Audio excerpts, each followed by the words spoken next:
Okay. Welcome to the fall winter 2021 edition of Book Buzz. Please get a glass. This is probably Oh, it my, does give us Cheers. so please get a glass of something. This is my last bottle of rosé. It's my end of leave the summer. meeting now. End We of know summer. it's being recorded. It does tell you it's being recorded, Yes. Sylvia, so Yes. that everybody's in the We've been know. warned. You're warned. Okay, I'm going to do a little bit of background context, bring everyone up to speed on the state of play with in the book world and book publishing. And then I'm going to walk you through briefly the handouts that you got PDFs of. If you were like Judy Singer, you sent your emissary to the library to pick up the handouts. I believe Pat Axmeyer did the same thing. So if you would like physical copies of the handouts, don't hesitate. We've got them for you. Just come in and ask. They're lined up on my desk. And if I'm not there, everyone knows where they are. So I have good news about the book world and less good news. The good news is that book sales are up. Enthusiasm for books is high. And there are a ton of new books coming out this publishing season. Sales of new books are up. Actually, sales of all books, not just new books, in both physical and ebook format are up something like 18% over the first half of 2020. There's a particular interest in an author's backlist, which means you read a book by an author, a new book by an author, and you say, wow, that was really good. What else has that author written? And you go and seek out the earlier books by that author, and those sales are booming, as well as the sales of new books. I have a feeling that a lot of really good writers spent the pandemic writing, because I could not believe how overfull my draft lists were for this program. If you've looked at one of the handouts, you know it's this beautifully designed, meant to mimic a wine list, in case you were wondering where the design came from, pamphlet by genre that has room for 59 books. And every Book Buzz session, I contort myself to fit my book choices into these 59 book genre handouts.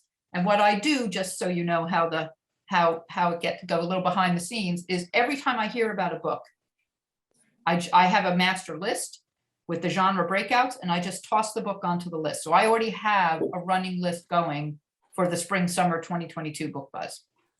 It's just how I keep track. And I don't count and I don't pay attention. I just say, okay, when's that book coming out? What genre is it? Toss it in and move on. And about 6 weeks or so before now, I sit down and I look at those lists and see what I've got.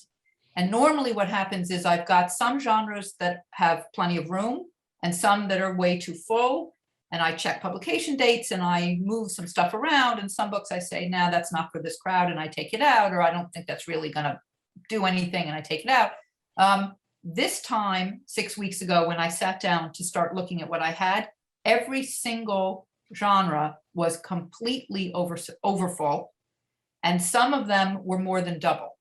So I had more than 120 books in some of the big popular genres, and I had a moment of curling up into a fetal position under my desk and freaking out. And then I said, okay, I'm gonna have to get really creative in how I'm gonna make this work. So I'll tell you how I solved that in a little bit.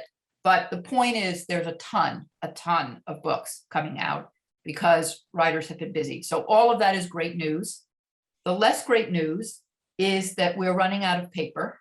And I don't mean toilet paper this time. I mean actual book paper. There is a paper shortage. There are shipping delays. There are staffing delays at publishing houses and distributors for COVID-related reasons, of course, although the paper shortage is not COVID. That's been going on for years. And there's a tremendous amount of uncertainty about getting books.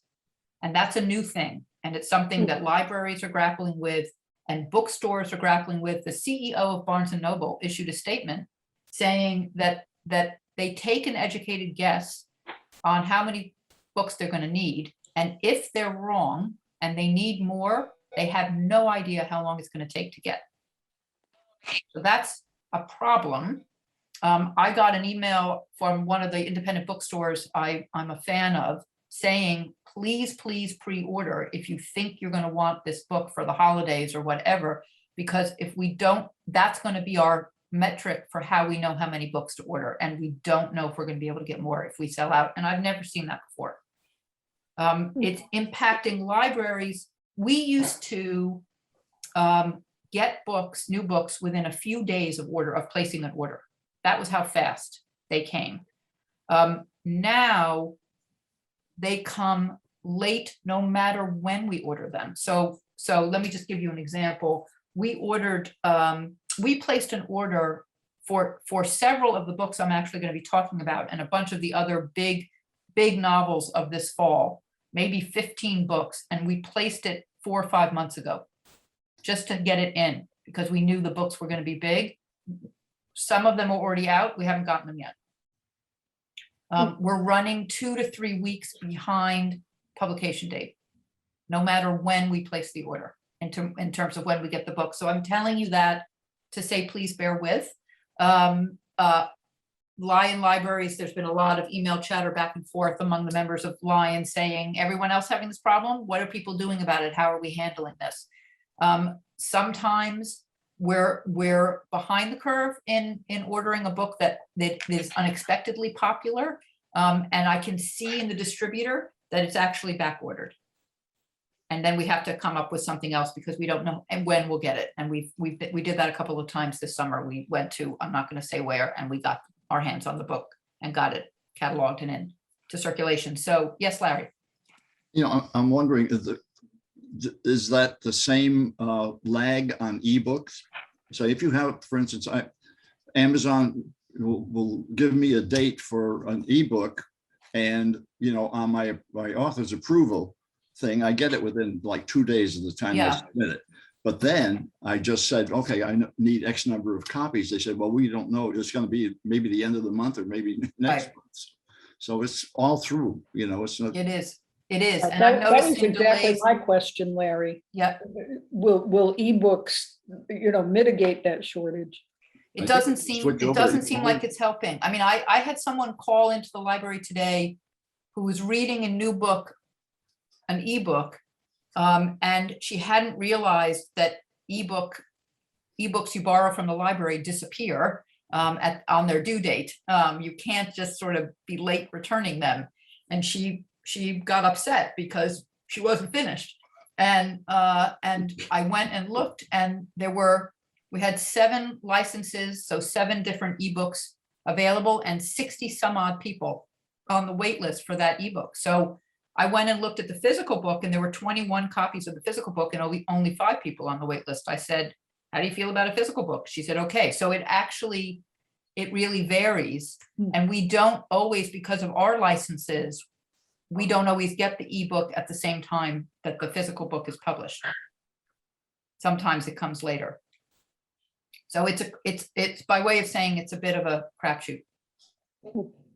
But the books all eventually show up, and we're putting them in the catalog and getting them out as quickly as we possibly can, because we're very aware that this is going on. Any other questions on that? Okay, so let me talk to you about the handouts briefly, and then I'm gonna share my screen and start the slideshow of the Notable 20. So you all got, this is what they look like if you print them out on fancy cream colored 8.5 by 14 paper, which probably you're in color, which you're probably not doing at home, but bully for you if you did. The way I solved the glut of book problem was normally, the last time we did this, there were 8 handouts, there are now 9. I'll tell you what I did to create a 9th handout. And the 2 most popular handouts historically for Book Buzz, meaning the 2 handouts that you guys take the most often, I did a little cheat and I went from 59 to 79, because as much as I appreciate the beauty of these handouts, that seemed like an artificial constraint if there were really that many great books. So we have literary fiction and poetry. We have popular fiction, that's the Pattersons and the Baldaccis and the Danielle Steeles and all the rest of that. There's mysteries and thrillers that has 79 instead of 59. And there's other fiction, and other fiction is, I thought about it because everyone says, well, what is other fiction? And other fiction is everything that's not in those first three. But basically, if you think of literary fiction as the fabulous writing and the erudite, intense stuff that wins all kinds of awards, like the books that were just shortlisted for the Booker Prize earlier today, other fiction is the fiction that's easier to read than that. That's how I would say it. It crosses all genres, historical, dystopic, fantasy, I hate this term, but women's fiction, whatever you want to say, that's what's in other fiction. And that's very popular. And so that has 79 books. The smallest handout of only 40 is short stories and essays. So that's fiction and nonfiction in one handout. Biography and memoir. I actually had so many here, I almost created a set, one that was biography and one that was memoir. And then I just thought I had to get a grip. So I didn't do that. I split, if you have been on in this program before, you know that one of the nonfiction handouts is history and politics. I split that. I split history and politics up. So we have a history handout. And then when I was looking at other nonfiction, I realized that some books that I would have called social science have become political in 2021, say climate change, just to pick a topic. And so I put political and social science together in this handout, and other nonfiction on its own. So those are the 9 handouts. You have them all. If you want them physical, again, just come and see me, or if I'm not there, just ask at the information desk and we'd be happy to give you whatever you want. What I say at the inn is no obligation. Some people, I am sure, come to the inn for the booze and the food and the civilized setting, and they kind of tolerate the book discussion. So no obligation to pay any attention whatsoever to the handouts. But if you're interested in, if there's genres that you particularly love, I mean, there are people who only read nonfiction, there are people who don't read nonfiction at all and only take the fiction. No judgment from me whatsoever. Okay, so as you know, if you've been here before, there's something like some ridiculous number in those handouts. It's something like 550 some odd books collectively in the handouts. And I do not generate the list of 20 books to talk to you guys about until after the handouts are finalized and done. And normally I have a little bit of discretion. There's sort of, say, 16 books that are 15, 16 books that are for sure. And then I get to play around a little bit. And I have a sort of a maybe list that has 10. And I think about it and I ask Jane or I ask Julie and I say, what do you think? And how would this play? And I pull the list of 20 together that way. This time, no discretion. No discretion. There are 2 books in the 20 that I had no intention of putting on it, and I had to because of how much they were showing up. You can look at any magazine, any newspaper, any journal with any literary interest, and you will find the best books of September or the best books of the fall. And there's an astonishing amount of agreement about what those books are. Usually there's some places like these kind of books and some places like these. There's consistency among these lists. And they also, I just want to say, have room for more than 20. And I don't. So there are actually several, you could make the argument for 5 or 6 others without missing a beat. And if you're curious about what those are, you can ask. There is also a sense, I will say, that people are kind of over politics right now. The big books of fall are tended to be more in the fiction area than in the nonfiction area this time. The list is close to 50-50 because there was still so much to work with. But if I had 25 spaces for 25 or 30, probably the books that would have gone in would have been mostly novels. It's a very, very rich book publishing season, as you will soon see. Any questions about any of that? Okay, what I'm gonna do is I'm gonna share my screen, and I have a slideshow so that you can see the titles of each of the 20 books very clearly and what the covers look like. I'll talk about each book for a couple of minutes and then we'll go on to the next. Because I'm sharing my screen in slideshow format, I'm not going to be able to see if you put a comment or a question in the chat, which is how we usually communicate with each other during this program over Zoom, because I usually have a colleague reading the chat while I'm going. So I want to ask you please not to hesitate to interrupt me. I'll try to pause between books so that if you have a question or a comment or an observation, please feel free to make it. I'd love to hear from you while I'm doing this, because honestly, as appearances notwithstanding, I don't really love hearing myself talk for 60 minutes, and it won't be 60 minutes, I promise. If you just want to put something in the chat, when I'm done with the 20 and we come back together, I'll scroll through the chat and look and see, and we can share thoughts then. Sound good? Okay, Yes. nodding.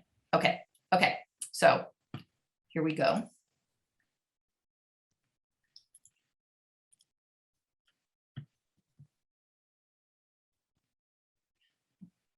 One sec. Give me just 1 second to move this if I can. There we go.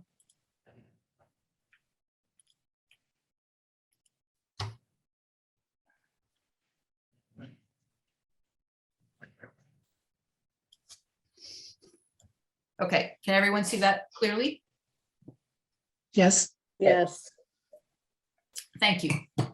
Okay, so the first book is Beautiful World, Where Are You? By Sally Rooney, which came out last Tuesday, the 7th. Sally Rooney is a 30-year-old wonderkind. This is her third novel, and she is as famous as pretty much any writer of fiction working today. Her first two novels were Conversations with Friends in 2017 and Normal People in 2018. If you are a Hulu subscriber, you may have noticed that Normal People was turned into a blockbuster miniseries on Hulu. It was also longlisted for the Booker Prize. She has been called the first great millennial novelist. She's also been called the Salinger of the Snapchat generation. She has become a cultural icon. And that is quite something for someone who has only written 3 novels and is 30 years old. This book got so much pre-publication buzz. If you were lucky enough, which I, for the record, was not, to get your hands on an advanced reader copy of it, you had to sign a non-disclosure agreement that you would not talk about the book, the contents of the book, or your impressions of the book until the Friday before its publication date. And if you were like me paying attention, you saw 15 different reviews of this book hit on that day. 50 different independent bookstores opened at 8 a.m. last Tuesday to serve coffee and pastries for the cajillion people online waiting to buy this book. Rooney came to the flagship Waterstones. Waterstones is the UK's version of Barnes & Noble. The flagship is in the center of London, and she'd had a sold out reading and Q&A the night before the book was officially published. And the night of the publishing, she filled a massive theater in London to read and answer questions for 90 minutes. I actually was able to live stream that event, and it was fascinating. But you could tell when she walked on stage, she could not believe how many people were in the theater. She had to take several deep breaths. The book itself, which I'm not sure even matters what the book is about 4 young, what I think of as young people. A woman named Alice, who's a very successful novelist, whose fame has sort of overwhelmed her, little autobiographical. Her best friend Eileen, who's a literary assistant, and the men in their lives, a working class guy named Felix, who Alex is dating, and Simon, a friend of Eileen's from childhood, with whom she has a very interesting flirtatious relationship. And An excerpt of the book was published in the New Yorker several weeks ago. I read the excerpt. I thought it was excellent. The reviews have been raves. Here's one. Here's an excerpt from one. It's rare for a book launch to have such wide cultural awareness and such a cultural impact. But that speaks to Rooney's appeal. She appeals to people who will read a book a year, as well as those who will read every book that comes out. She nails what it's like to be young today, but she also plays into our nostalgia. And so she appeals to all ages. See what I mean? This is a good example of what the books we're going to talk about tonight are like. So that's the first book on the list, and it is out now. Book 2, also out now, came out last Tuesday as well, Matrix by Lauren Groff. And I'm going to tell you that this is one of the 2 books that I had originally not intended to put into the notable 20. But of all the 20, it is the one that is showing up on the most lists. And Barnes & Noble made it its September book club pick, which is when I threw in the towel and realized that I had to include it. Lauren Groff is a wonderful writer. She's written 3 novels and 2 short story collections. I can recommend them to you. The novels are Monsters of Templeton, Arcadia, and Fates and Furies, which was probably her best known and novel. It's a good book club book, actually. It's got a lot to discuss. The 2 short story collections are Delicate Edible Birds, which was actually one of my favorite short story collections, and Florida. Both Fates and Furies and Florida were finalists for the National Book Award. And she writes very contemporary novels. She's writing novels about us, people living in the world today. And what makes Matrix so surprising is that it opens in 1158, and it is about a real woman named Marie de France, who is believed to be the first female French poet. We have her poems. We have some of her poems still today. Very little is known about her other than what's in her poetry. There's a theory that she left France and became the head of an abbey, a derelict abbey in England, and that she did that because she was the half sister of the King of England at the time, Henry II. And Groff has decided to go with that theory and has written a book about this woman who's at the age of 17, leaves the French court and travels to England to take over this abbey. And she turns it into a bastion for women, which of course at the time was unheard of. And again, I'm going to read this book. I was always going to read this book because I really like Lauren Groff, but it sounded like such a quirky kind of idea that I was like, I really? Everyone who has read this book cannot stop raving about it, raving about how gorgeous it is, and that the writing is incredible, that the story is fascinating. I watched one interview she gave at a bookstore for a launch event, and she said she tried very, very hard to stay as true as possible to what little is actually known about this woman. I will tell you, my hipper younger colleagues heard the title Matrix and thought it was some cool sci-fi something. And it's because if you remember your high school Latin, you know mater is mother, and if you put an ix on something, it turns it feminine. So this is about strong women, a strong woman leader, a formidable leader, and what she was able to accomplish. So there it is. That's book 2. 2 quick points. Yes, Tom. Okay, first quick one is, so would this be fall into like historical novel or I not? put it in literary fiction. Literary, okay. I put it in literary fiction because I know what her writing style is, but I could have, you're right. Most of the historical fiction is in other fiction. Okay. But this is definitely historical fiction, but I put it in literary fiction. And second, for people Yep. who care, there is a 4th Matrix movie which comes out in December. Thank you, Tom. You're Okay, welcome. book 3, Apples Never Fall by, I did think this woman's name was Liane, but it's actually Leon Moriarty, which came out today. So in case you are not familiar, this isn't popular fiction, by the way. Leon Moriarty has written 8 previous novels. All of them have been bestsellers, and 2 of them, Big Little Lies and Truly Madly Guilty, hit the New York Times bestseller list at #1, which no Australian author has ever done before. She's the only one. You may know, if you follow HBO, that Big Little Lies was turned into a mega successful miniseries on HBO. Her last novel, 9 Perfect Strangers, was, I believe, turned into a Hulu series starring Nicole Kidman and Melissa McCarthy. And this is her new book, but we can't keep her books in. They fly off the shelf, the old books as well as the new books. She is constantly in demand. Her books are constantly being read.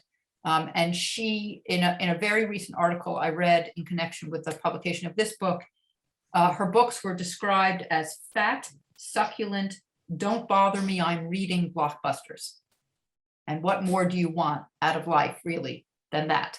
High praise. The plot of this one is you've got parents, happily married parents, partners in life and in work, who've been married for 50 years and decide to retire. They have 4 grown children. They seem to be settling in retirement okay, but it's not clear. And a stranger comes, a young woman who's injured, and they take her in and help her. And then one day, the wife and the stranger both go missing, and the children suspect that the father has been involved. So it's dysfunctional family and mystery, and you know, this seemingly perfect life on the outside that isn't so perfect on the inside. It's a classic Leon Moriarty novel. No reason to think it won't be huge. That's book 3. Book 4 came out today as well. Lots of press, lots of attention being paid to this one, and I'll tell you why. It's Colson Whitehead's Harlem Shuffle. Colson Whitehead is an extraordinary writer and an extraordinarily versatile writer. He's written 7 earlier novels and 2 works of nonfiction, and not one of his novels is alike. That's very unusual. Usually, even the best writers have a theme or a style and they stick with it. He has crossed genre, he has crossed themes, he's done some very, very different things. He says that he gets bored easily, and that's why he bops around. I've been reading him for a very long time, but pretty much everyone started to pay attention to him with his 2016 book, The Underground Railroad, which won both the Pulitzer Prize and the National Book Award, and was fairly recently turned into a gut-wrenching miniseries on Amazon Prime. He followed that up with The Nickel Boys, which members of the Thursday Night Book Club will remember because we read it last year. That one also won the Pulitzer Prize and the George Orwell Prize for political fiction. He is the 6th author to win the Pulitzer Prize for fiction for more than one book, but he's the only author to win it for back-to-back books. And that means that this book is going to be a big book because right now he's big, deservedly so, I might add. There was a huge cover story on him when Nickel Boys came out, calling him America's storyteller, and he is really morphed into that role. What makes Harlem Shuffle so interesting to me is that it's another departure. It's a heist novel. It's a crime novel. I almost put this in mystery and thriller instead of in literary fiction. It is set in Harlem. It opens in 1959 and goes through 1964. It is about a used furniture salesman named Ray Carney, who has a wife, who is father, and who really wants to be successful in his career, move into a bigger apartment, sort of become solidly middle class. But on the side, late at night, he fences stolen goods for his cousin. The quote, the line about Ray that is showing up in every review is, he's only slightly bent when it comes to being crooked, which is a classic Whitehead dexterous phrase. So what happens is that Ray thinks he's balancing these two halves of his life well, and his cousin decides to up the ante and do a much more significant heist of jewelry from a once fancy, now somewhat down on its luck hotel in Harlem. And Ray's participation in that brings a whole cast of shady and very, very entertaining characters into his life. The way Whitehead conjures Harlem in this book has been likened to the brilliance of James Joyce's conjuring of Dublin in Ulysses. People say that unlike his last two books, which were spectacular but very hard to read, this one is a joy, that he clearly was having the time of his life writing this book. And he has said for the first time, he's thinking that he's going to write a sequel. And Janet Maslin, writing for the New York Times, said, once you start reading, you will understand why. So Harlem Shuffle out today. Real quick, this is Yes. Karen. If you can catch npr.org, I actually did hear part of it. He's interviewed about this novel. I believe it was a couple of days ago. Anyone? He's any of running the circuit. I Yeah, have, actually, it'll be on demand. I'll be able to see it. He's doing a program with the 92nd Street Y in Manhattan Okay. at 7:30. I'm not going to end this early to join in, even though I bought a Okay. ticket. I'll catch it later. Okay. He's also, but I did buy a ticket. I bought a signed copy of this event of this book and have a ticket to event Thursday evening. Great. But I've already seen him. He's been doing virtual stuff. You can find it Yeah. online, Yeah, talking about why Harlem and all the rest of it. yeah. Okay, book 5 is The Man Who Died Twice by Richard Osman, which is coming out on September 28th. If you participated in Book Buzz a year ago, you heard me talk about Richard Osman's debut novel, The Thursday Murder Club. Richard Osman is a popular TV personality in the UK, and he wrote a book, The Thursday Murder Club, about a group of 70-something-year-old people, 2 men and 2 women, who live in a very nice upscale retirement community in the English countryside, and who meet once a week to talk about cold cases and try to solve them because they're interested. And you start to get the sense that they have some very interesting lives that they've led before coming to this retirement community. What happens? Of course, a murder happens, and they get involved, much to the local police's chagrin, in trying to solve it. The book was getting a tremendous amount of buzz. I put it in the Notable 20 a year ago. It was the #1 best-selling book in the UK in 2020, and only the second book ever to sell more than 1 million copies in the UK in hardcover. It also hit the New York Times bestseller list and a bunch of other bestseller lists. And just saying, it's an absolute delight. If you're looking for a great mystery that you will be smiling while you read, this would be one. And so The Man Who Died Twice is his sequel.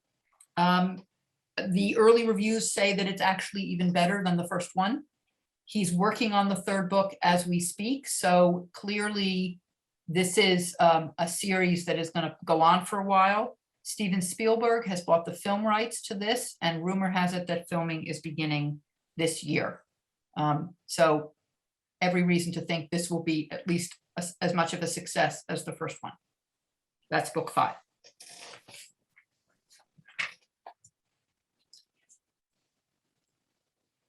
Book 6 is The Lincoln Highway by Amor Towles, which is coming out on October 5th. Amor Towles, I should say for full disclosure, but I really don't think I'm biased, was a college classmate of mine. He had a career in finance for a long time. So which is to say, he's not a young man. And he turned to writing late. We all have our midlife crisis and midlife career shifts, apparently. The Lincoln Highway is his 3rd novel. The first novel was Rules of Civility, which did very well for a debut. And the second novel is a book I think you've probably all heard of called A Gentleman in Moscow. And I'm seeing nodding happening right now.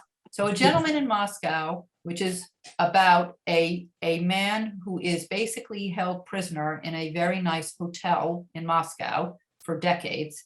I just want to say, in case you're not familiar, this big, easily 500 pages and 500 dense pages. It was on the New York Times bestseller list for 59 weeks. It's a good example of the kind of book that just takes off and goes, and everyone wants to read it, and everyone loves it, and everyone wants to talk about it. Not predictable ahead of time. So this is his first book since A Gentleman in Moscow, and needless to say, it's getting a lot of attention and some very, very positive early buzz. Here's the plot. It's set, so actually, Tom, you could argue that this one is also historical fiction, but it's in literary fiction. It is set in the summer of 1954. When the novel opens, an 18-year-old young man who has just served 15 months in a juvenile work farm for involuntary manslaughter is being driven home by the work farm's warden to Nebraska. What he discovers when he gets back to Nebraska is that his father has died. His mother has left. People think she's gone out west to California. And the farm has been repossessed by the bank. The family farm has been repossessed by the bank. He's got an 8-year-old brother, and his plan is to get in the car with his brother and drive out to California to find their mother and start life again. What he discovers after the warden leaves is that 2 of his buddies from the work farm have stolen away in the trunk of the warden's car and are now with him and have a very, very different plan for what they should do. The novel is about the 10-day cross-country trip that those people take. It's told from the perspectives of all of those characters. This is competing with the novels I've already talked about and some that I'm not going to talk about for the book of the fall. Okay, you see what I mean? This is some pretty great stuff, right? Okay, that's book 6. Book 7.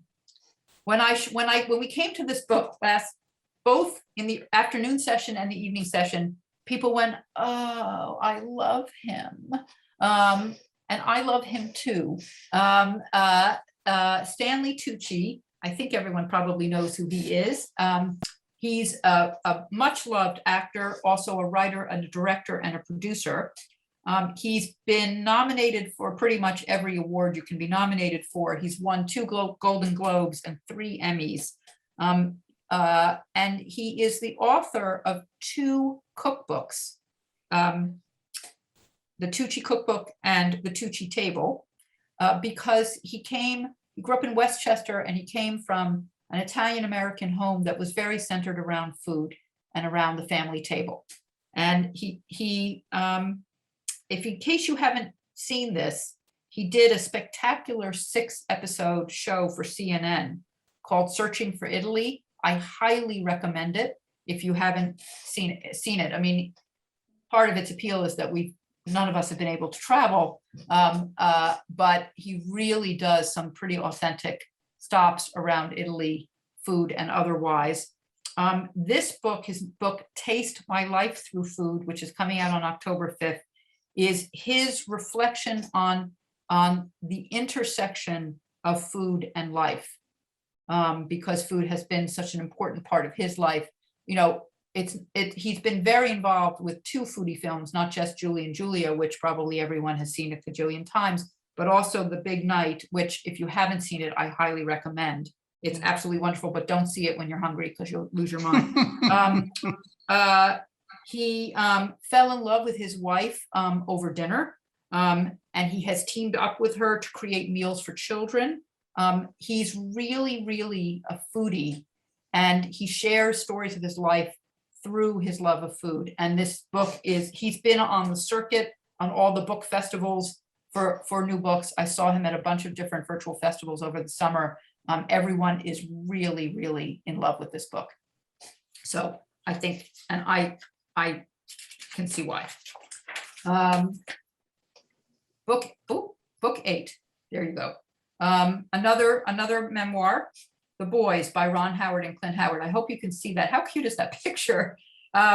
This is coming out on October 12th. So in the same way that everyone loves, well, actually, everyone loves Stanley Tucci, everyone loves Ron Howard, not quite maybe in the same way. We all watched Ron Howard grow up, right? We watched him grow up on the Andy Griffith Show and then on Happy Days, and in his first major film, American Graffiti. I remember all of those. I suspect all of you remember all of those. His younger brother, Clint, was actually showed up on the Andy Griffith Show and was in Gentle Ben. I don't know how many of you remember that late 60s CBS show, and has been a character actor in a ton of different shows. They've been asked, Ron and Clint, their whole lives what it was like to not only to grow up in Hollywood, but to watch to have the world, the television world, watching them grow up in Hollywood. And for the very first time, they've decided to answer that question. And this book is their dual narrative of their life growing up in Hollywood. And I just to give you a tease, their parents, they grew up in the Midwest initially, and it was their parents who wanted to get involved in show business and moved out to Hollywood. And Ron got picked up very quickly as a child actor, and his father completely shifted. I kind of think about the child actors I know today and their parents, and I'm not sure how many people would do that, but his father said, okay, never mind me, I'm going to take care of this. And he became his children's teacher and mentor, and basically walked them through Hollywood life. And their mother was this sort of, super protective mom who basically made sure that the four of them remained this tight family unit, regardless of what was going on. And so this book is their story.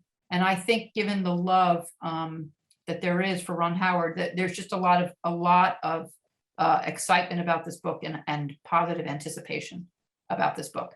So that's The Boys. It's coming out October 12th. Okay, I need a sip of wine before I talk about this book. Oh. If you were at the last book buzz, the spring summer book buzz in March, I teased this book. Louise Penny is the author of the Inspector Armand Gamache crime mystery books that are spectacular. And her most recent book in that series, The Madness of Crowds, came out in late August, and it was one of the notable 20 last spring. And one of the reasons I made it one of the notable 20s is because it had just been announced that she was going to write a book with Hillary Rodham Clinton, and that book is called State of Terror, and it's coming out on October 12th. Some of you may recall that Hillary Clinton has a husband, and that husband teamed up with James Patterson to write a book called The President is Missing, which was a notable 20 several years ago, which was billed as, it had stuff in it that only a president would know. It was a blockbuster bestseller, and it was its sequel, The President's Daughter, came out earlier this year and is still on the New York Times bestseller list. So, being Hillary Rodham Clinton, she said, I can do him one better. And I personally would say that if I had to pair up with someone to write a book, I think Louise Penny is a better bet than James Patterson, but that's just me. Here's the plot, not that it matters much. The premise is that after 4 years of administration X, there's a brand new president just sworn in, and he appoints the leader of an extremely influential media conglomerate who hates him as his Secretary of State. So that's interesting because it's a very shrewd move on the president's part, because he neutralizes a loud critic. And you have a Secretary of State who is not a politician and is somewhat inexperienced when it comes to what it means to be Secretary of State. What she discovers is a multinational conspiracy against the US government. that has been going on during the prior administration, because that prior administration had really taken America off the global stage. You can read into this whatever you want. So this novice Secretary of State and her ragtag team have to go up against this tremendous foe. That's it. I can't talk about this anymore. In any event, you know it's going to be a mega successful bestseller. Tom? So the question is, which is going to be the bigger seller, President's Daughter Well, or we'll State of see, won't Terror? we? We'll see. Okay.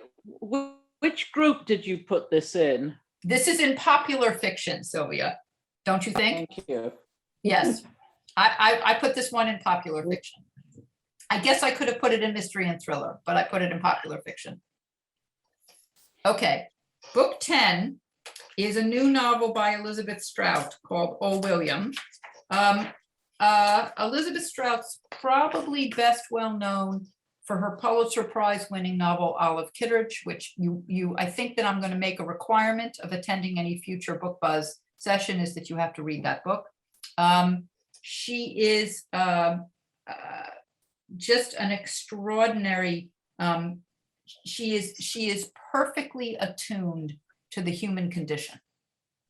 That's what I would say about her work. And her writing is not flowery. It's sometimes actually spare, and it is incredibly relatable and impactful. She's written a couple of books that center around a writer named Lucy Barton. My Name is Lucy Barton and Anything is Possible. Both of them were very, very successful. I actually read most of Anything is Possible on an airplane and said, wow, out loud several times, just because I kind of couldn't believe the power of the writing and the storytelling that was going on. Oh, William is the third book about Lucy Barton. William is the name of her first husband. She's divorced from him, but they remain close. In this book, William finds out something about his family that was a secret, and which sort of throws his understanding of his family life into disarray. And he asks her to take a trip with him to go sort some of this out. And the book is about what happens when they do this. Here's a quote from a review. Strout's characters teem with angst and emotion, all of which she handles with a mastery of restraint and often in spare, true sentences. It is as wonderful as the best of her books, which I have to say is high praise. I finished it in a nanosecond and was happy every minute of reading. Her understanding of human nature and relationships is simply stunning. This will be a big bestseller. Okay, book 11 is the second book that I had no intention of putting on this list and had to, because it is a massive history of the Middle Ages, and who cares? I mean, I'm sorry, but my first reaction was, okay, that's fine, great, I'll put it in history. And then this book started showing up on most anticipated lists over and over and over again. So I'm like, okay, I need to understand why this book is showing up and what this book is. So Dan Jones is a New York Times bestselling author. He writes mostly about English history. He's written about the Magna Carta. He's written about the War of the Roses. He's written and presented a popular Netflix show called The Secrets of Great British Castles. He's tackled what literally 1,000 years in this book. It's not 1,000 pages, but it's not far off from 1,000 pages. He starts with the sacking of Rome in 410 and ends when the first ships are leaving Europe to go explore the Americas. And the premise is basically that what goes on in that period of time is super relevant to today. It's when the European nationalities that still form the basic setup of Europe were formed. It's when the Christianity became the dominant religion and the Catholic Church started to be incredibly powerful. It's when most of the laws of Western civilization were first written and codified. It's when science and art and architecture and philosophy sort of really flourished and came into their own. It had climate change, it had plagues, it had Attila the Hun and the Prophet Muhammad and Saint Augustine and Eleanor of Aquitaine and all kinds of other super cool people. And apparently this book is genuinely readable and engaging and interesting and fascinating and pulls all of that together.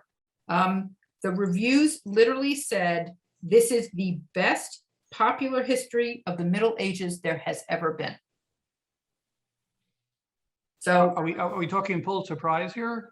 I don't know how to answer that question. I don't think so, Tom, because it doesn't sound, I mean, it doesn't sound, it sounds Too much? more accessible than I would say Oh, the typical Pulitzer Prize history book is. But even though it's 800 right, plus pages. in any event, there it is. What can I tell you?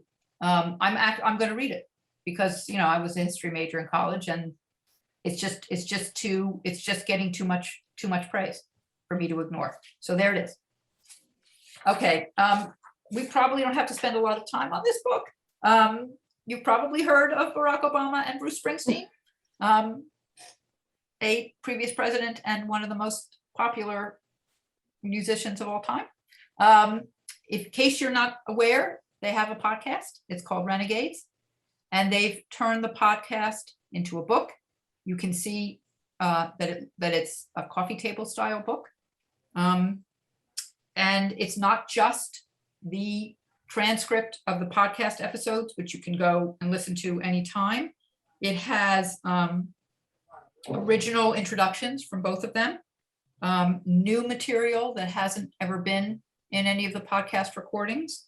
The President Obama has included his most popular speeches with his personal annotations.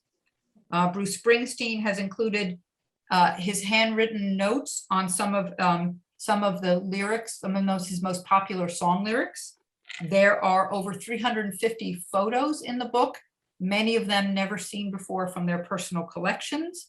And it's basically the two of them having a discussion about their upbringings and their lives and their views on what it's like to live in America today. Anyone have any doubts about the likely success and popularity of this book? No, I didn't think so. What category is it in? This is in other nonfiction. Oh, okay. Where would you have put it? I don't know. I don't know. I was looking under biographies. But I No, guess it's in not. other nonfiction. Okay, sorry. So is this one. And this is the first time I've done a 2-picture slide for a book. And I just taught Tom smile. This one I've known about for months, and I have to say I knew immediately when I heard about it that it would be a notable 20. It's called The Lyrics, and it's by Paul McCartney, and it's coming out on November 2nd. Sorry, the Renegades book, I haven't been giving you dates, is coming out on October 26th, as is the Middle Ages book, and the Elizabeth Strout is coming out on October 19th. Guess I didn't do it. Print it out. Oh, well.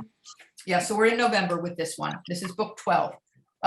So as you see, this is a 2-thick book boxed set of 154 song lyrics that Paul McCartney has written in his very, very long career.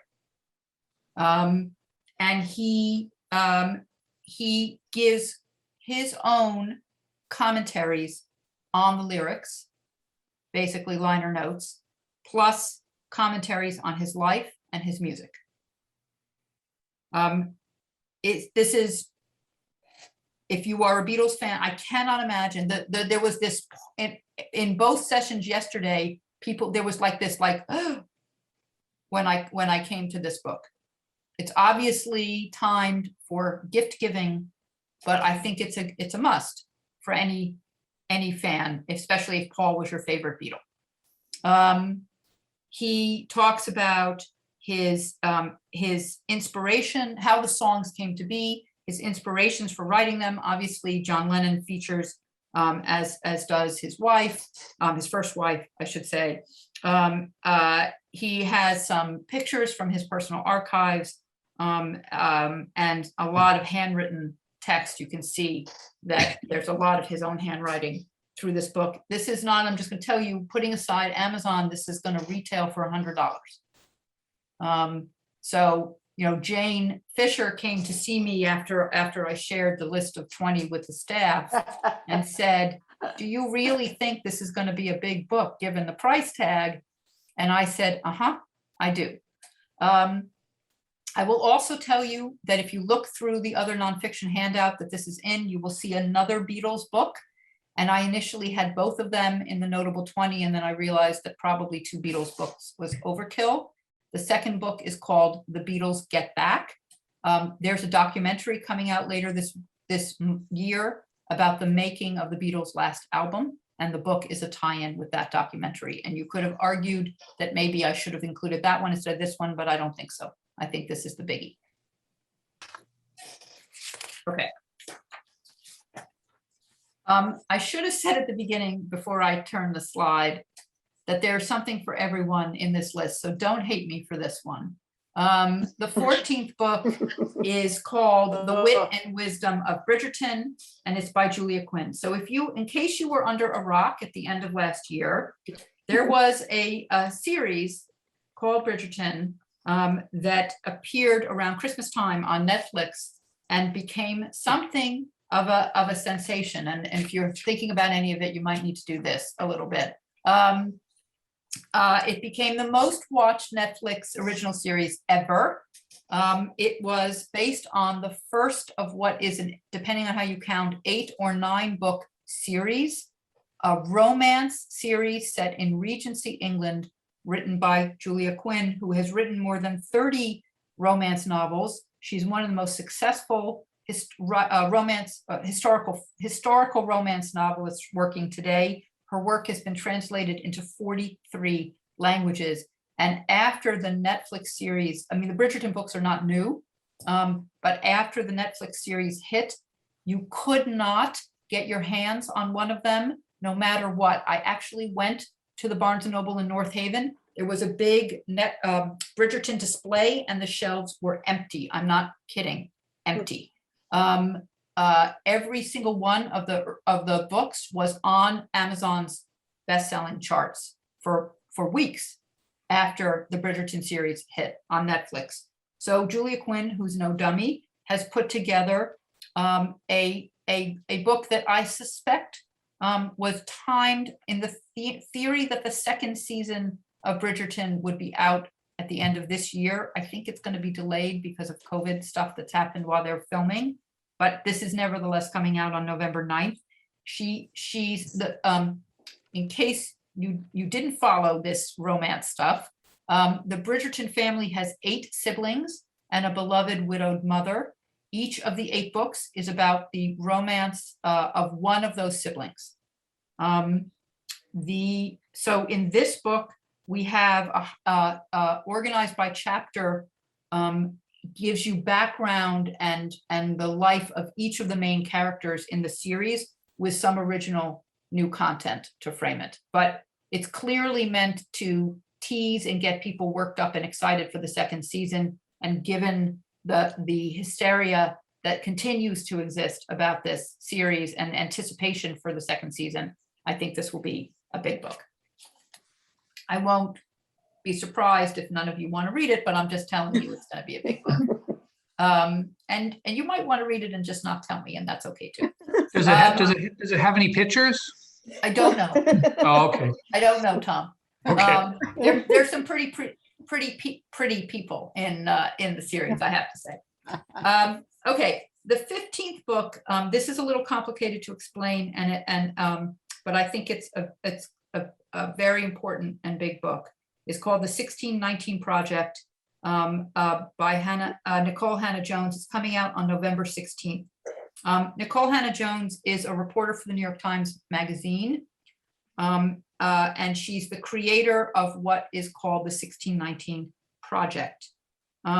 It's an initiative that first appeared in the magazine section of the Times in August of 2019 in connection with the 400th anniversary of the arrival of the first slave ship in America.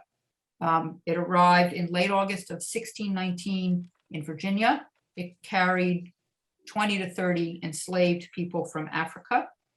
And the premise of the project is that America began then and not in 1776. The project itself won a Pulitzer Prize. And this book is an expansion of that concept. So the idea is that everything that has made America what it is today stems from the existence of slavery in the country, for better or for worse. So they point to its economic might, its industrial power, its food and popular music, the way the Electoral College exists, the state of its public health and public education systems, the income inequalities, the gun violence, the premise of this project, and I appreciate that this is not a fact, it's an opinion, but I'm putting it out there, is that all of those things that are very fundamental to American life stem from the institution of slavery. So it is a reframing of the narrative in that context. This book takes the project, expands it with poetry, with fiction, and with essays that delve into those themes. The project got a lot of attention in 2019, and this book is getting a lot of attention already. This is in history. I put this in history. Okay. Book 16 is The Every by Dave Eggers, which is also coming out on November 16th. So Dave Eggers is he's a very relatable and accessible author. He's written a lot of fiction, a lot of nonfiction, and his best known, I think, best-selling book is The Circle, which came out in 2013 and was made into a movie. And The Circle is about a mega search engine media company that is slowly starting 2013, not 2021, 2013, slowly starting to impact the way we lead our lives. It was obviously Google, but not called that. It was called The Circle, and about some people who work there and how they respond to what The Circle is trying to be about. In The Every, his sequel, his follow-up, he imagines that social media search engine conglomerate merges with the world's largest e-commerce company, guess who, to form a company called The Every. Clearly, the richest, most dangerous, and likely, if you can imagine this merger, most beloved monopoly ever, right? That's the premise of The Every, and that a woman who is horrified by this gets hired by the company, and her purpose is to try to destroy it from within. So that's what the book is about. In and of itself, I think it's super topical and it's going to be a big deal. But Dave Eggers did something unbelievably unusual in deciding how to publish this book. What you see here is one of over 30 different covers that are going to be randomly distributed in hardcover only to independent bookstores on October 5th. Good for him. Okay, good for him, I heard Tom say. I put November 16th down on the schedule because Amazon and libraries are going to get this book on November 16th in paperback. If you want this book in hardcover, it's only going to be available in independent bookstores. And if you want to read this book sooner rather than later, it's only going to be available in independent bookstores. I went yesterday to our distributor's website to double check that hadn't changed. I've never heard of an author doing that before. So for that already has generated a tremendous amount of buzz about this book. And anybody who's never read a heartbreaking work of staggering genius, I mean, it's. That's David Foster. Oh, that's Dave Eggers. You're right. That's not David Foster Wallace? No, it's Eggers. No. Dave Eggers. Okay. Yes, that's a massive undertaking, but it's quite something. It's worth it. Cindy, what's the release date to the independent stores? October 5th. Thank you. Book 17, again, this is another one I probably don't need to spend a lot of time on because either you're an Outlander fan or you're not. And if you are, you already know about this and you can't wait. And if you're not, you don't care. But honestly, people have been coming to the desk for several years and asking me when the next Outlander book was going to come out. And I didn't know what to tell them because every year people said, we think it's going to be this year. We think it's going to be this year. And it never was. And now it is. This is the 9th book in the Outlander series by Diana Gabaldon. It's called Go Tell the Bees That I Am Gone, and it is coming out on November 23rd. Very briefly, in case you're not familiar, Outlander is this is in popular fiction, is a time travel story that has been made into an extremely successful television series that we have the DVDs of all of it. You can see most of it on Netflix right now.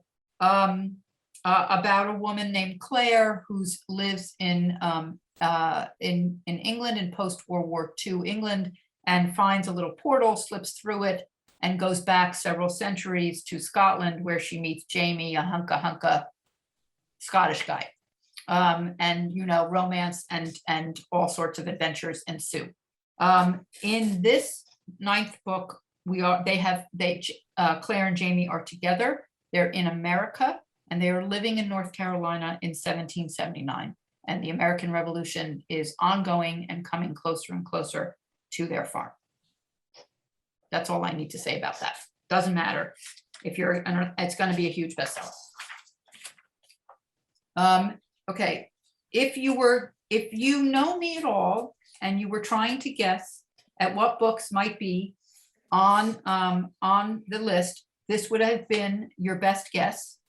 It is an essay collection by Ann Patchett called These Precious Days that is coming out on November 23rd. I have already pre-ordered a signed copy from her store. I don't say what I'm about to say. I've thought a lot about whether or not I wanted to say this. I think she is my favorite writer working today. And that is a very, very high bar. There is something about her writing, and I know Larry agrees with me, that speaks to me in a fundamental way. There's not a lot of fancy schmancy erudite stuff. She just puts the words together in a beautiful, meaningful, and completely relatable way. She is as good at this in fiction as she is at nonfiction, which very few people are. She's written 8 novels, the last of which, The Dutch House, was a finalist for the Pulitzer Prize. She lost to Nickel Boys, Colson Whitehead Nickel Boys, and she said it was better when she talked about that, by the way. Her works have been translated into more than 30 languages, and she's actually been named one of the 100 most influential people in the world by Time Magazine because she's single-handedly made it her mission to keep independent bookstores vibrant and alive. And she has one in Nashville that's excellent. Her previous essay collection, This is the Story of a Happy Marriage, is phenomenal, and I cannot recommend it to you highly enough. The reason I know this one is going to be amazing is that 4 or 5 of the essays have already been released. There's over 20 essays in this book. The title essay was published in Harper's Magazine late last year, and it is about the friendship she formed with a woman named Suki, who was Tom Hanks' personal assistant. As an aside, she and Hanks have become friendly. He narrated the audiobook of The Dutch House, and he did a great job. Suki had cancer. She's since passed away, and she was getting chemotherapy at a hospital near Ann Patchett's home in Nashville. And Ann Patchett said, please stay with me. And then COVID happened. And so he wound up moving in. And the essay caused something of a minor sensation when it was published. I've read, the others have mostly been in the New Yorker. The most recent one I read in the New Yorker is about her husband who flies planes, not for a living, but for a hobby, and about what that's been like for her.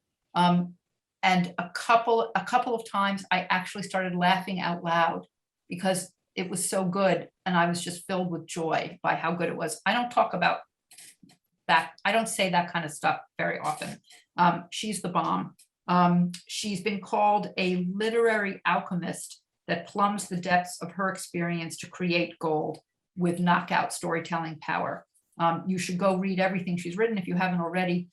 These Precious Days will be a bestseller and it's coming out on the 23rd. Two more. This one probably also needs very little introduction. In case you forgot, it feels like it was a long time ago. We had an inauguration in January. We had some excitement and then we had an inauguration. And at the inauguration, the first ever National Youth Poet Laureate read a poem called The Hill We Climb.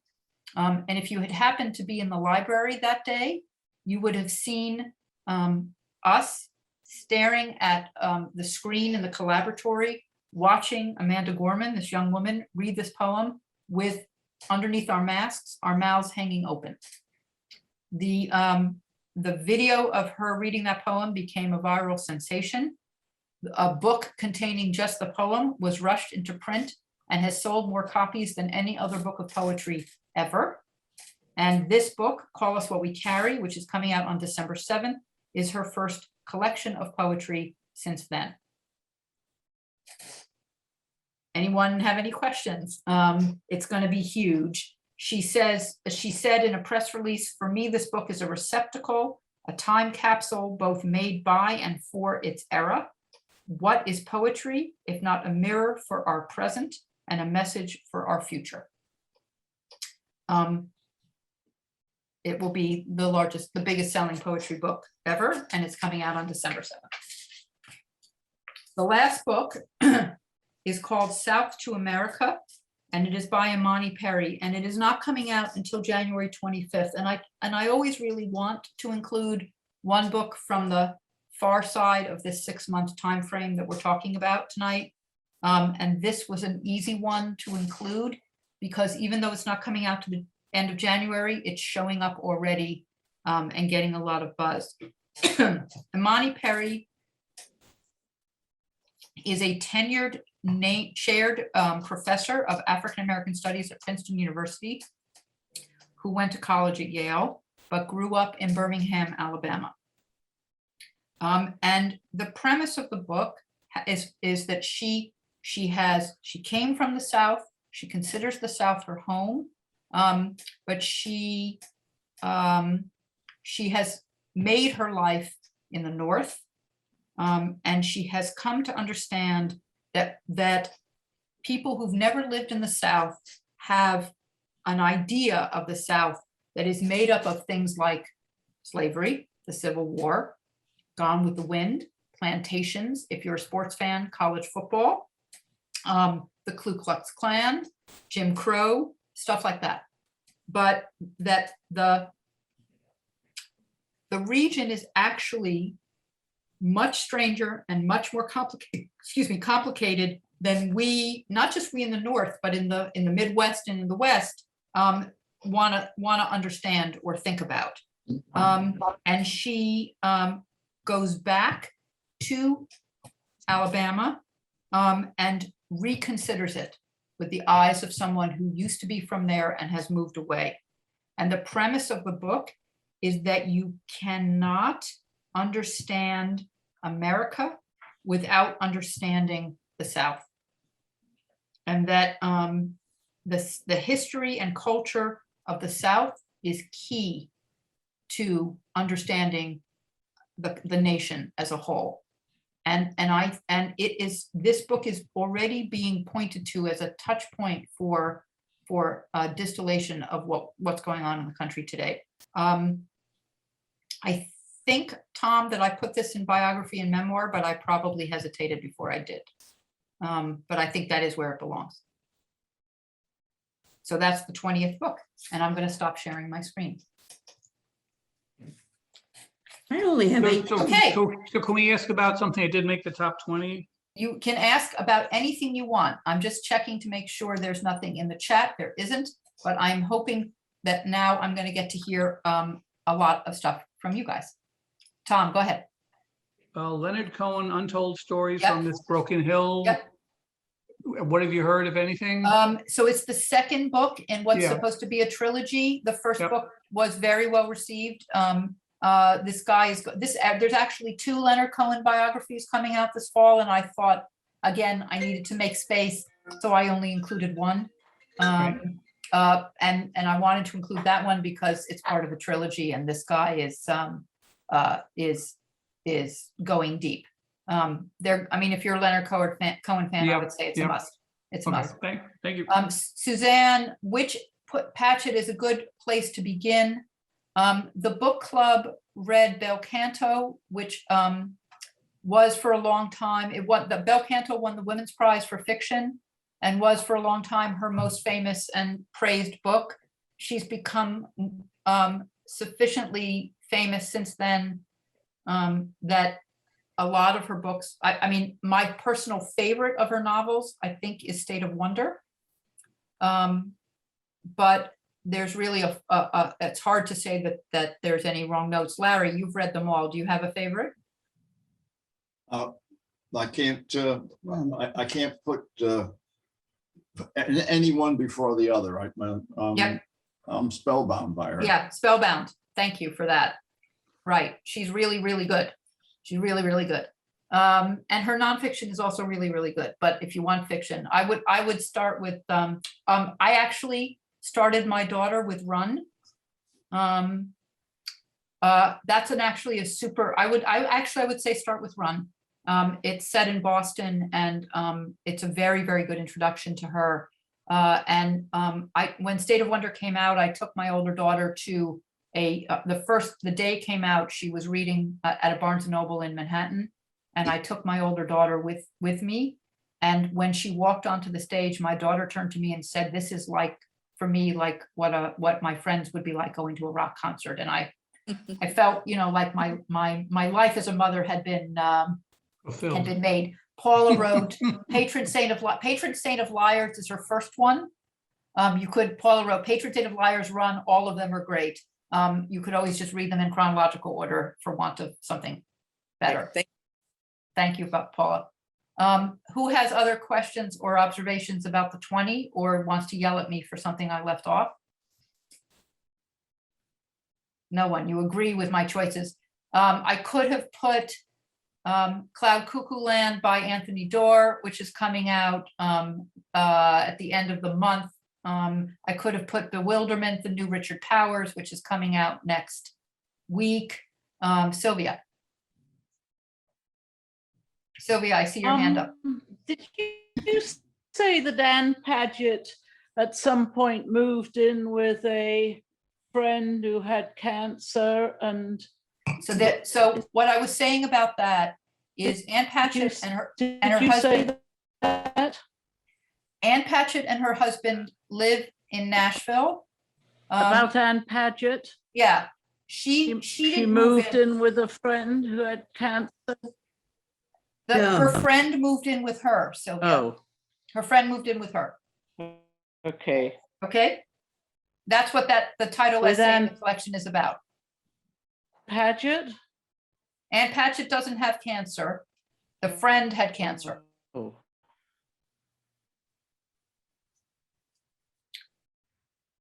Okay, Okay, thank you. you're welcome. Any other? Yes, okay, thank you. Good, okay. Yeah. Anyone else questions? So I always want to know, I always like to imagine the 20 books on a big bookshelf.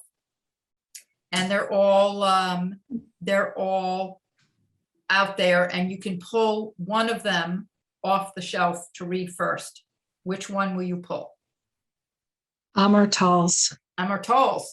Yeah. Excellent. Because you loved Gentleman in Moscow. Yeah. I loved them both. Plus, I saw him talk in Clinton, and he's wonderful. Great. Great. Oh, Renegade, William. Wait, hold on. What did you, wait, Tom, what did you say? Renegade. Renegades, right. Andrea? Oh, William, because I love. Oh, her William, writing. because Elizabeth Stroud is amazing, right. Karen? Matrix, Matrix. believe it or not. No, I know. You're not Yeah. the only one who said that. I mean, I asked this question yesterday and people were like, yeah, Lauren Groff. Yeah, Matrix for sure. Anyone else? One that jumps out? I don't know how to answer this question, by the way. It's not a trick question. So you don't have one that would jump out at you? It would be a toss up between the Whitehead and the Patchett, I think. I think You- if all 20 were there, Jane. Do you think that I don't get Netflix right now. Do you think getting it to see the Outlander series is like something? You know, you I can sh- just, if you have a CD player, just get the DVDs from the library. Oh, good. Okay. Thank you. Don't bother. Suzanne said she would read O. Williams, so she agrees with Andrea. There's not enough time tonight, but at some point, if you could have a discussion on how the publishing world works and how they pick the books that are to be, as in the to be talked about, because that's always confused me. I see the same books everywhere, but there's thousands and thousands that don't show up.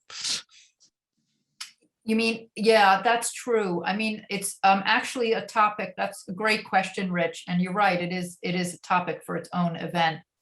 There's a lot of discussion about how the large presses are dominating, and depending on how much money they've paid an author for a book, that they're going to throw a ton of money into a publicity campaign about that book, and it sort of becomes a self-fulfilling prophecy. And now smaller presses are really struggling to get traction. It does sort of feed into its own, but you know, debut authors break through all the time, so it does happen. But this publishing season is for the heavy hitters. That we see much more breakthrough debut authors in the spring when there's less pressure. I see Joe said Powers and Thrones, not surprising. And Jill said anything by Ann Patchett now. Yeah, I'm with that. Any other ideas? Judy, what would you read first? Can I talk about another book? Yes, you can. Okay, and an author, Mary Doria Russell. And this was a week ago in the Wall Street Journal weekend. They resurrected a column about favorite books on particular subjects. The title is The Women of the Copper Country.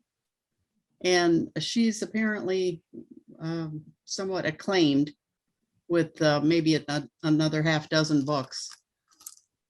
And I many times, like if I really like something, I'm curious with myself about what is it about what I'm reading that it's so captivating.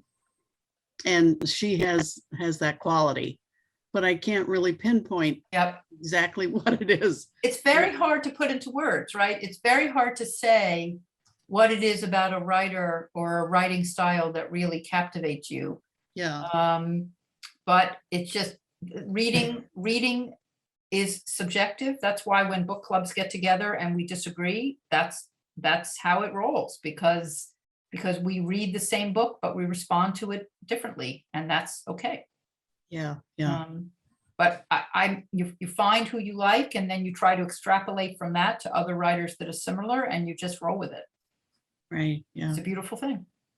But this was a great book buzz. Thank you very, You're very welcome. much. Yes, you always do a welcome. great job. We I'm love gonna it. actually stop. Why don't I try to stop the recording?